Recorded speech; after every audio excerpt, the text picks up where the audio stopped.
Amigo, amiga, está na hora do Se Liga, nosso encontro com notáveis amigos. E que semana que eles têm para comentar hoje, semana quentíssima.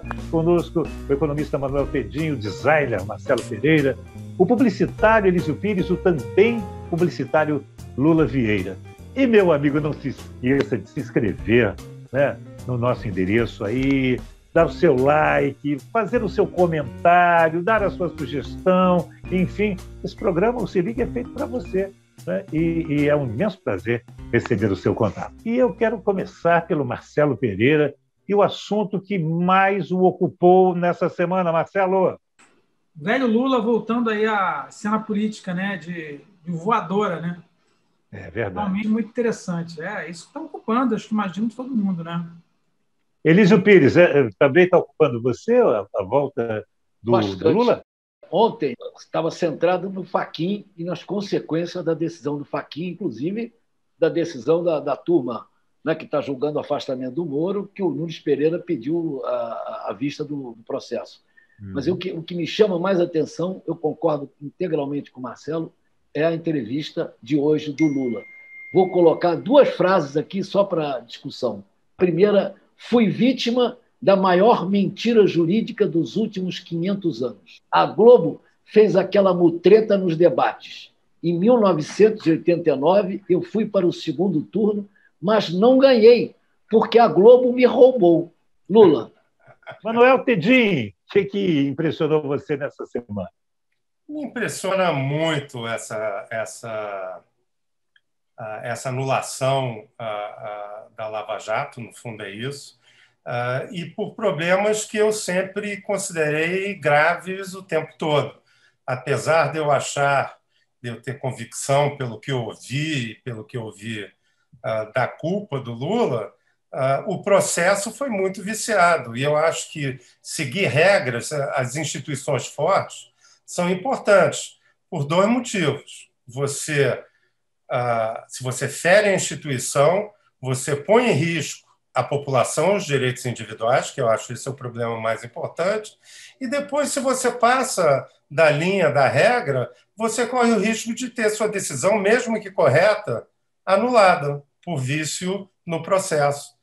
Foi isso que aconteceu. Tomara que o Brasil aprenda, né, com isso. E coitadinho do Lula, é um perseguido, né? Você não acha, papai? Agora, Lula Vieira, que bom que você tem uma luz tão grande e própria que nem o Luiz Inácio consegue fazer sombra, né? Porque ele que ele tenta. Meu Deus, o cara veio com tudo. E outra coisa, passando só antes de saber de você o que chamou a sua atenção, Lula, muito engraçado, o Gilmar Mendes arguir a suspeição de algum julgador desse país. Lula, o que te impressionou nessa semana? Há dois Lulas na minha família muito falados. Um é o Lula, ex-presidente, e agora, de novo, um ator no cenário político. O outro é o Lula, aqui, modestamente, se preparando para dar o bracinho, para ser vacinado, o que é um grande momento para mim e para a família, que está torcendo para que eu sobreviva pelo menos mais alguns meses. Outro Lula é realmente muito parecido com o Bolsonaro. Eles não se preocupam mais com a verossimilhança do que falam.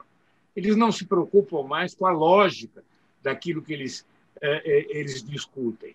O Bolsonaro fala o que lhe vem à cabeça com a irresponsabilidade de um bêbado de botequim. E o outro Lula também, essa frase dele que é brilhante: eu sou um dos caras mais injustiçados da história brasileira, eu sou absolutamente honesto, eu nunca fiz nenhum gesto que não fosse da maior lisura. Ele fala isso com a maior tranquilidade. Ele não tem medo que o céu lhe caia sobre a cabeça. Eu acho realmente que são, aqui em casa, os dois assuntos, a vacina e o Lula, e no Brasil, o Lula e o seu aparente a sua contrapartida aparente, que é o Bolsonaro, que, no fundo, eu acho que podem se dar as mãos e sair por aí pela vida, porque eles são muito parecidos. O apreço à verdade, o apreço ao discurso coerente, a ausência de qualquer tipo de politicalha em suas vidas, são parecidíssimos. dos irmãos. Elísio, você a quem coube a incumbência de assistir todo o pronunciamento do Lula, ele acredita mesmo no que diz? Essa, aliás, é uma das características. Qual foi o local que ele procurou para fazer esse discurso de hoje? Qual foi o local? Sindicato dos Metalúrgicos, o mesmo local onde ele foi aprisionado. Pô. Ele saiu preso. Lembra, não? Ele tem, na realidade, uma sensibilidade, uma percepção profunda, apesar de toda a deficiência intelectual dele. Não, intelectual não, de formação, né? Não teve nenhuma formação, né? Mas, na realidade, é genial, eu não tenho nenhuma dúvida disso. Eu ouvi a fala inteira dele e achei, com todos os equívocos, com todas as... mas profundamente lulista, do princípio ao fim. E ele, com certeza absoluta, é só ver a reação de um tal de Ciro Gomes, que já ficou irritadíssimo com essa volta do Lula, né? Está com a corda toda. Vamos aguardar. Né? Eu vi um meme na internet do Ciro que foi engraçadíssimo. Vocês lembram que no segundo turno, o Ciro, das últimas eleições, o que o Ciro fez? Ele pegou o avião e foi para Paris, lembra? Ele não estava aqui ele não estava aqui na. Ele segurando os pães franceses com o refel no forno. Maravilhoso, né? Marcelo Pereira, o Lula volta a ser elegível, volta a ser um candidato em potencial para as eleições de 2022. Isso é bom para o Bolsonaro? É ruim para o Bolsonaro? É ruim para o Ciro? É ruim para a esquerda? É bom para a direita? Como é que Tem gente que julga que a melhor coisa que poderia acontecer ao Bolsonaro é o Lula ser candidato. Você acha isso também? E tem gente que acha o contrário também, né? Por um lado, o Lula é fortíssimo, mas, por outro lado, ele tem uma rejeição enorme também, né?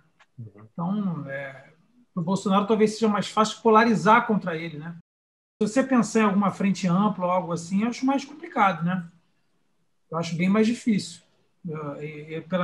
À vista a reação do Ciro, né? Eu acho que vai ter que ser uma superação de mágoas aí, de diferenças muito grandes para isso acontecer. Agora, o Lula pelo que a gente viu nesse discurso e em quase todos os atos dele, é uma raposa, né? Um cara que tem um instinto político absurdo, né? Então, quem sabe isso não pode...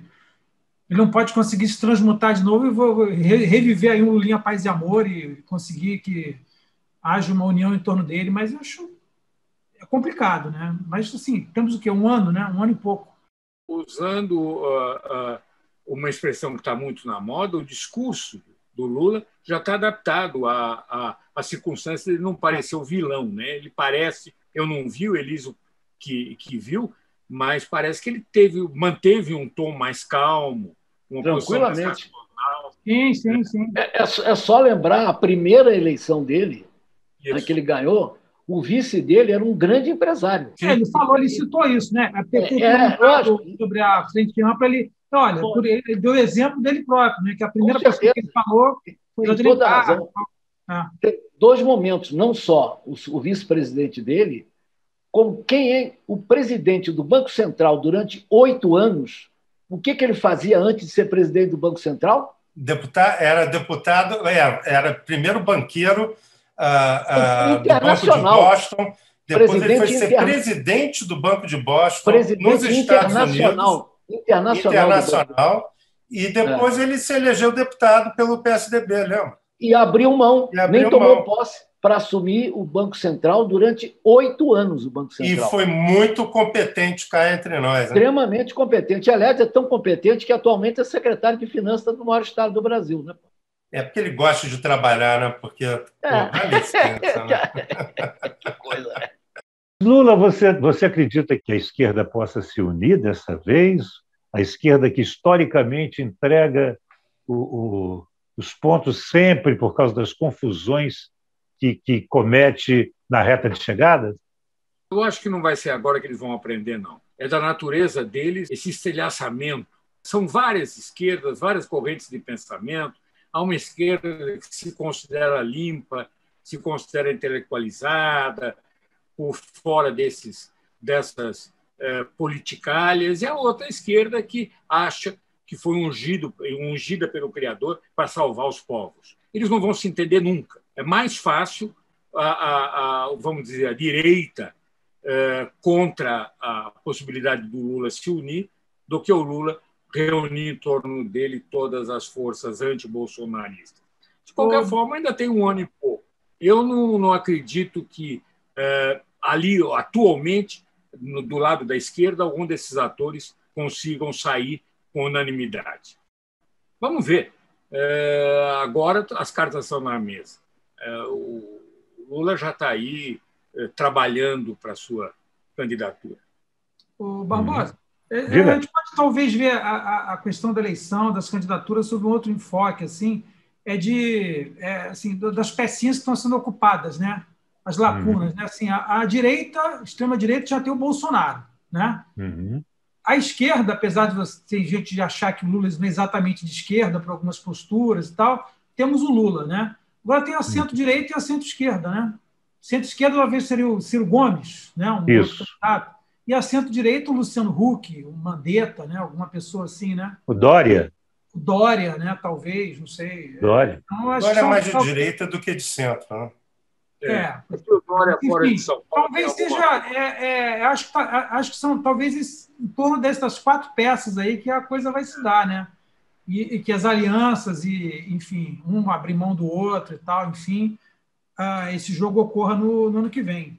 Discutir eleição um ano e tanto antes da eleição é só lembrar de 2018. Veja em 2017, se alguém, no começo de 2017, se alguém podia imaginar que aquela pomba doida viraria presidente do Brasil. Não tinha nenhuma peça, Inclusive.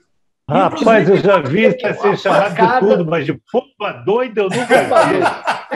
Aquele indivíduo despombalizado. Né? E outra coisa também é o seguinte, esse conceito de esquerda e direita, isso é um conceito do século XVIII. Já discutimos bastante aqui, mas é uma forma... Sim, mas a Revolução Francesa realmente tinha os do lado direito e do lado esquerdo. Isso acabou. Não, é reducionista. A gente sabe que é reducionista. Mas convenhamos, assim, todo mundo tem lá dentro da cabeça, sabe mais ou menos que quando a gente fala isso, consegue mais ou menos localizar as pessoas do que a gente está falando. Olha aqui, ó. Apesar de eu concordar com você. Filosoficamente, o Lula é de esquerda? Não. Não sabe nem o que é isso.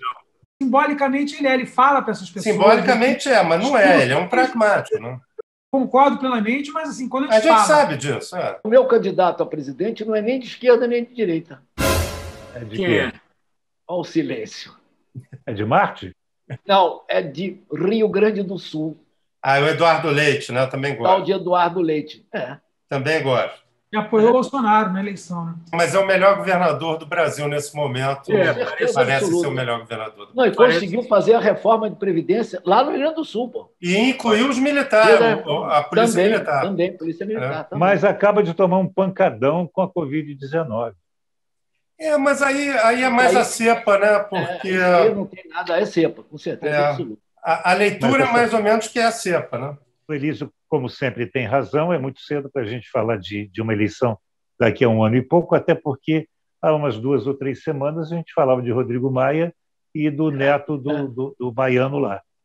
Que pisou na bola e acabou com a chance dos dois. Né? Pisaram feio com os dois. Barbosa, dessa história toda que você falou, eu acho que o que atrapalhou mais foi o centro. O centro ficou mais estreito, né? Porque o centro estava ocupando uma parte da esquerda que o Lula pode atrapalhar nessa conjunção. Por outro lado, aumenta a necessidade de união. Como esse espaço ficou mais estreito, os pretendentes vão ter que chegar a um acordo.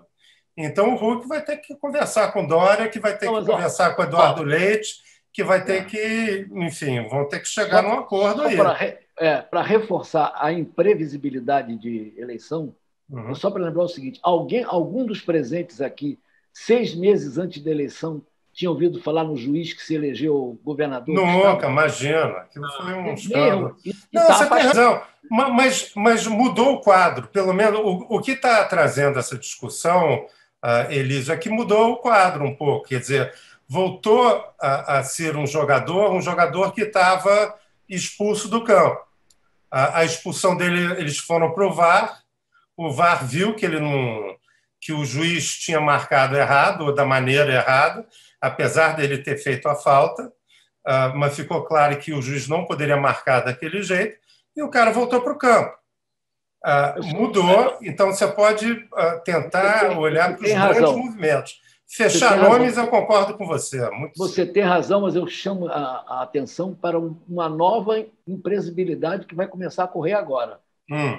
O processo está indo para Brasília. É verdade. Não, ele pode ser condenado rapidamente. A gente que acredita que essa situação é benéfica ao Bolsonaro. Quer dizer, vai haver uma revisão e vai voltar a condenação. Isso são as especulações, né? Os jornalistas aí achando que não, o Lula não ganhou já essa, não. Pode se reverter e ele pode voltar. Pode reverter, evidente que pode. Tem muito tempo daqui até a eleição próxima. Interessante. Eu acho, de alguma forma, que o melhor cenário para o Bolsonaro é o Lula candidato. Um outro candidato menos carimbado pode representar o anti-Bolsonaro. E, com isso, aglutinar toda a oposição ao Bolsonaro. E o Lula não. O Lula já tem esse carimbo de ser o Lula. Quer dizer, as pessoas... Tem muita gente anti-Lula de forma ferrenha. Eu só tenho medo dessa polarização. Quer dizer, eu, sem querer, ontem, arrumando aqui o escritório, eu peguei uma revista do tempo do Juscelino Kubitschek e a euforia, a alegria deste país está enterrada, né?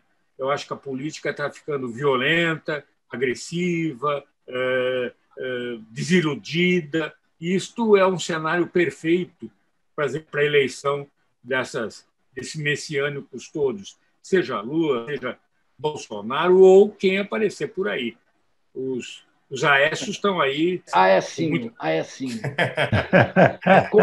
Não, e mais do que isso, né? Na realidade, só para lembrar da imprevisibilidade, já teve um caso de um ex-presidente da República que virou prefeito de São Paulo.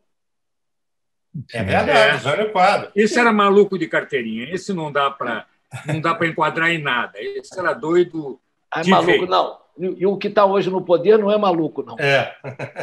Completamente. É combinado. Menos combinado. Menos engraçado, né? Sim. E conhece menos que o Jânio. E o Jânio Quadros não vivia com ódio das pessoas. A maluquice dele era outra coisa, né? Ele poderia ser, ele era agressivo muitas vezes, mas ele não abraçava a morte como o Bolsonaro abraça, né? Quando ele morreu, descobriram que tinha uma grana guardada, né? Pois é, além de tudo, era um ladrão. O grande segredo da campanha dele era uma vassoura. Vassourinha, quero ver, o jingle dele era com uma vassourinha, pô. Me permite, Elísio, fazendo uma ponte com a facada, né? Que fez de um Jair presidente, um Jair que é afortunado, porque quando o país tem o seu recorde de mortes por Covid-19, tem a notícia de que as vacinas que foram prometidas e comprometidas não devem chegar na quantidade que vão chegar, que não consegue fazer um calendário de vacinação, pelo menos pífio, para essa nação, o que acontece? Compra uma mansão. Não, o Lula vira discussão nossa aqui. Estamos morrendo pelas ruas, mas falando de Lula e Jair Bolsonaro. Não é um cabra de sorte esse Jair? Foi uma surpresa, né? Até para eles, eu acho, porque a claque Bolsominion ficou quietinha durante um tempo, né? Marcelo, a gente devia estar agora crucificando o Jair por causa das vacinas. Estamos falando de eleição de 2022. É verdade. Ele é muito sortudo. É mesmo. Mas vamos aproveitar, então, essa sorte do Jair, que também nos bafeje muita sorte nesses dias que virão, para a gente chamar de cada um de vocês o assunto da semana. Você se liga em quê, Manuel Tedim? Eu me ligo na vacina, morrendo de medo de atrasar. Em cima da hora tem conseguido chegar, as vacinas têm conseguido chegar, o que é melhor um pouco, mas muito preocupado com isso. E, enfim, e muito preocupado com o quadro institucional brasileiro. Eu confesso que eu estou muito desanimado. Acho que eu nunca tive tão desanimado com o Brasil como eu estou agora. mas não adianta ficar desanimado, né? O negócio é olhar para frente e partir para a briga, mas que tá duro de aguentar isso aqui, dá, hein? Manuel, vai tomar um banho frio e volta. Tá, exatamente, é isso. Em que você se liga, Elísio? Eu me ligo no dia 22 de maio, que é a segunda dose da vacina. Estou ligado até 22 de maio, estou ligado na segunda dose. Depois da segunda dose, 14 dias depois, eu vou voltar a sair. Lula Vieira, você se liga em que nessa semana que começa? É mesquinho, é pequeno dizer isso, mas estou ligado na vacina.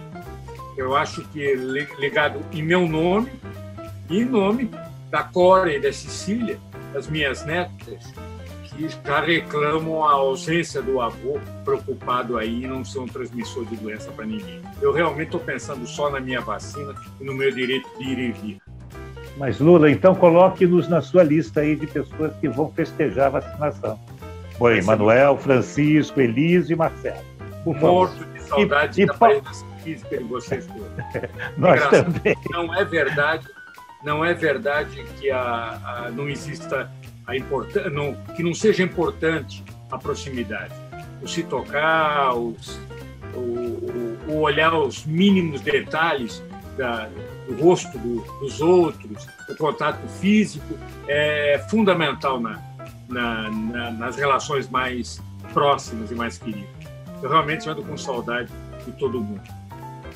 Marcelão, fecha aí. Se liga em que nessa semana que começa. Estou ligado nos desdobramentos dessa novela do Lula aí, como é que a claque bolsonarista vai reagir, quais vão ser os novos espantalhos e argumentos, enfim, como é que isso vai se desdobrar, né?